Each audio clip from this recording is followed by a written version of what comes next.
Could a former Seattle Seahawk assistant become the current Seattle Seahawk offensive coordinator?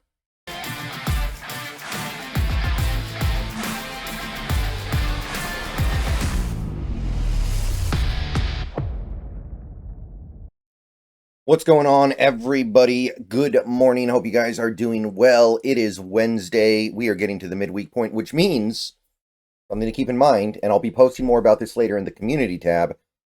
But tonight is going to be my second Bleacher Report stream. It's going to start right about 6 o'clock Pacific. Going to go for about half an hour. We're going to talk more about offensive coordinator stuff. Going to talk about whatever Seahawks stuff people want to get into. So definitely be there. The link will be posted in the community tab later if it isn't already up. So keep an eye out for that.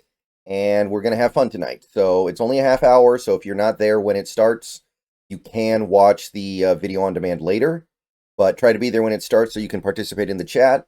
And we'll have some fun figuring out where the Seahawks need to go from here. So today we have a coordinator candidate that isn't one of the bigger names, I think would be fair to say. I don't think that Brad Idzik is going to be one of the top names.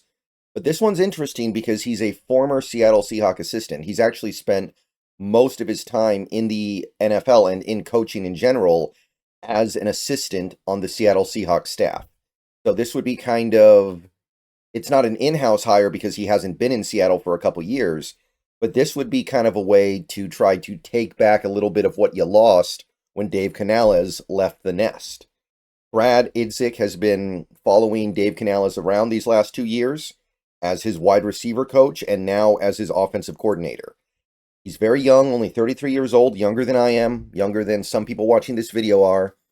So that's got its own appeal, although this is a guy who could absolutely do well as a play caller for a year or two and then get a head coaching job. It almost certainly wouldn't be here in Seattle. So that part of it doesn't really affect us, but this would be another one of those risks, right?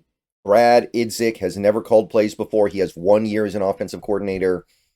To a certain extent, you would say that he's skipping the line here a little bit. But let's talk about this one anyway, because Seattle certainly knows about him. John Schneider knows who he is. John Schneider would love to be able to tap his former coaching staff for a new offensive coordinator. And in a way, it would be kind of like an in-house hire. It would be an opportunity to, you can't get Canales, obviously, he's a head coach, so you're not going to get him as your OC, but this is a way to get somebody in that, kind of in that realm. So let's talk about Brad Idzik. Like I said, 33 years old. Last year, he was the offensive coordinator for the Carolina Panthers under Canales, and Canales calls plays. I looked it up. Dave Canales calls plays for the Panthers, so Idzik is not currently a play caller. So what he's doing, who knows? But the Panthers offense did make some strides in 2024. They were a little bit better than they were in 2023. Still bad, but made steps. 20 points per game, 23rd in the league, .04, negative 0.04 EPA per play, which is 23rd. So bad, but not terrible anymore. Definitely moving in the right direction, if slowly, right? Glacially, but Canales has that team slowly moving in the right direction, and Idzik has his role to play in that. And the year before that, he was also under Canales in Tampa Bay with the Buccaneers. Canales was the OC in Tampa Bay. That was kind of the promotion that he earned for doing good work with Seattle. And he took Idzik with him, and Idzik was his wide receiver coach, which was also kind of a move up for him because the previous year he had been the assistant wide receiver coach in Seattle. But I mean, Tampa Bay's had a heck of a 1-2 punch at receiver for a little while now, and 2023, they had a really nice year with Baker Mayfield at quarterback, which impressed and surprised a lot of people. Mike Evans gave you 1,250 yards, 13 touchdowns. Chris Godwin gave you 1,000 yards, over 80 catches. So the 1-2 punch was nice. I mean, obviously Mike Evans is a future Hall of Famer. It's not like Mike Evans had never been good before Brad Idzik. Like, I'm not crazy. And Chris Godwin had been good too before Idzik got there. And then you had Trey Palmer. He was like their number 3 receiver in 2023. He's been replaced with Jalen McMillan. But Trey Palmer gave you close to 400 yards. Not a bad season. So that's not too bad. I'm not crazy about it. It's not anything that jumps off the page as being remarkable because both those guys were developed, Evans and Godwin, when he got there, but it's still good. And at that point, you peel the onion back to his time as the Seahawks coach. And you can see that during his time in Seattle, he wore different hats. He was here for 4 seasons, all of them under Carroll, all of them involving Canales. I believe, anyway. I think Canales was here this whole time. And most recently, and also most commonly, he was the assistant wide receiver coach. He was the assistant wide receiver coach in all but one of his 4 years. 2022, assistant wide receiver coach. Our top receivers that year were DK Metcalf, who had a 1,000-yard season. Tyler Lockett had a 1,000-yard season. And Marquise Goodwin, he gave you close to 400 yards. Not bad, right? I know DK and Lockett have been successful without Idzik, but it's still good. And we'll come back to the DK thing in a second here, but 2021 is the one year where Idzik was in a role that wasn't assistant wide receiver coach in Seattle. He was the assistant quarterback coach and the offensive quality control coach. 2021. So admittedly, this isn't great, right? Because this was a year where the offense was mediocre. They were 16th in points per game, and they were 14th in EPA per play. So that is, it's not the worst offense we had during the Russell Wilson decade, but it's close. And it was significantly worse than it was in 2020 or 2022. Again, he's just an offensive quality control coach, but, you know, everybody has their role to play in the world. And Russell Wilson also had his worst season as a quarterback in the NFL in 2021. Now, he would go on to have worse seasons in 2022, so maybe that says something more about Wilson than it does about his coaches. But you don't really want 2021 to be the one year where you were a quarterback coach for Russell Wilson because he didn't play as well. You'd much rather be his quarterback coach in 2020 or 2019 or 2018 or pretty much any other year than 2021. Wilson didn't play terribly or anything like that. He still had a 103 QB rating, ran for close to 200 yards, 25 touchdowns, but if you watched the games and you paid attention to stuff, you knew that he was not what he was in 2020. 2020, he had 40 touchdowns. There was a time where he looked like the odds-on favorite to win league MVP, and it fizzled out pretty hard in 2021 in comparison. Some of that was because he was playing with a busted finger.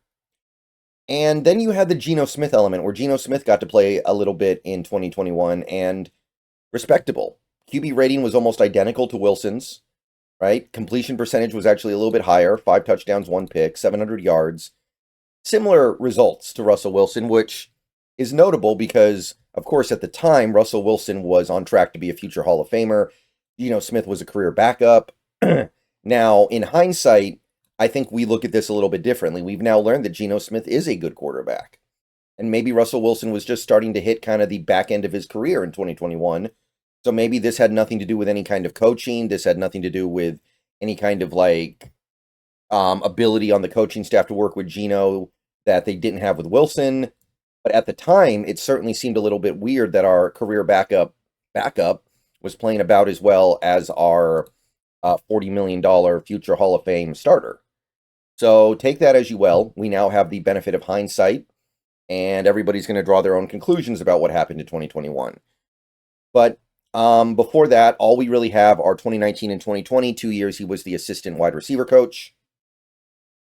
And here's the thing, DK Metcalf was a rookie in 2019, so the development of DK Metcalf as a receiver, turning into a good receiver the way he has in his career, becoming a guy who would get a big second contract and is in line to get a big third contract, maybe this offseason, maybe not with us, but with somebody. You could maybe attribute a little bit of that to Idzik. He was the assistant wide receiver coach when DK showed up. So you're looking at 2020, which was DK's best season, 1,300 yards. Lockett, 1,050 yards. Both guys had 10 touchdowns. David Moore, 400 yards, 6 touchdowns. David Moore, undrafted rookie free agent, became a viable number 3 receiver on a contending team or borderline contending team. In 2019, his first year in Seattle, first year with a real coaching credit, Lockett 1,050 yards. Metcalf, rookie, 900 yards. And it is worth noting that many people, myself included, did not think Metcalf was going to be good right out the gate. I thought he was raw. I thought we weren't going to see much until year 2. We saw big stuff year 1. So that is certainly worth noting when you're talking about the guys who were his coaches during this run. And David Moore, this wasn't his first year where he was making notable plays. This was, however, a 300-yard season for him. Remember, the 2019 Seahawks, they passed the ball a good amount, but they weren't among the league leaders in passing. So you wouldn't expect the number 3 receiver to be putting up big numbers anyway. So 300 yards from a guy like David Moore, a guy of limited talent, is actually something worth shouting out and taking note of. All right, so that's it for the resume for Brad Idzik. It's short, but he's done some good things. I think that it would probably be skipping the line a little bit, maybe let him be the OC non-play caller of one decent offense first, but it wouldn't shock me if Seattle went this way. And I don't know if I would like it because I think there are much better options out there, but I guess I wouldn't hate it either. So let me know what you guys think about Brad Idzik. More videos coming later today. Bleacher Report stream tonight. Be there. And if you can't be there, check out the VOD later. Should be up on Bleacher Report shortly after the show is wrapped. All right. Let me know what you think of Brad Idzik, and go Hawks.